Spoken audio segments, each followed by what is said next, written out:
Hello. എന്നാ ഉണ്ട്? എല്ലാരും സുഖായിരിക്കുന്നോ? അപ്പൊ ഇന്ന് ഞാനൊരു പലഹാരമാട്ടോ ഉണ്ടാക്കാൻ പോകുന്നത്.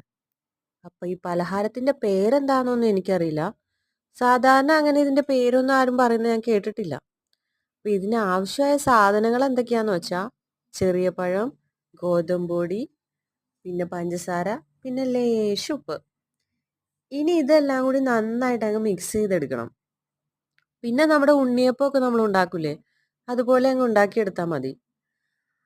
അയ്യോ! ഞാൻ ഒരു കാര്യം മറന്നുപോയി കേട്ടോ. ഇതിലേക്ക് കുറച്ച് തേങ്ങയും കൂടി ആഡ് ചെയ്യണം. എന്നിട്ട് നന്നായിട്ട് എല്ലാം കൂടി മിക്സ് ചെയ്തെടുക്കാം.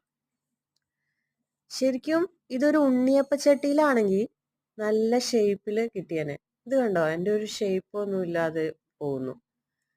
ഉണ്ണിയപ്പച്ചട്ടിയാണെങ്കിൽ ഉണ്ണിയപ്പം പോലെ തന്നെ നമുക്കിങ്ങനെ റൗണ്ടിൽ കിട്ടിയേനെ. ഇത് ഞാനൊക്കെ ചെറുതായിരിക്കുമ്പോൾ ഞങ്ങൾ സ്കൂളിൽ നിന്ന് വരുമ്പോൾ എൻ്റെ അമ്മ എനിക്കിത് ഉണ്ടാക്കി തരുമായിരുന്നു കേട്ടോ. അങ്ങനെയാണ് ഞാനിത് പഠിക്കുന്നത്.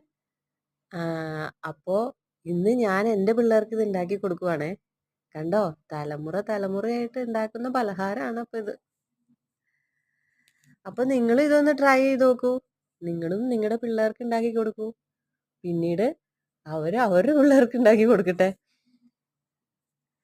അപ്പൊ ഇത്രേ ഉള്ളൂ കേട്ടോ. ഇനി രണ്ട് സൈഡും മുരിഞ്ഞു കഴിഞ്ഞാൽ പലഹാരം റെഡിയാണ്. അപ്പൊ ദേ റെഡി ആയി കഴിഞ്ഞു. ഇനി നമുക്കിതൊരു പാത്രത്തിലേക്ക് കോരി മാറ്റാം. അപ്പൊ ഇത്രേ ഉള്ളൂ. ഇനി ഞാനിത് പിള്ളേർക്ക് കൊണ്ടുപോയി കൊടുക്കാൻ പോവാണ്. അപ്പോ ഇനി വേറൊരു വീഡിയോയിലൂടെ നമുക്ക് നാളെ കാണാം. അപ്പോ ഇനി നിങ്ങളുടെ കാര്യങ്ങളൊക്കെ നടക്കട്ടെ. എൻ്റെ വീഡിയോ ഇങ്ങനെ കണ്ടിരിക്കുന്നതിന് താങ്ക് യു ട്ടോ.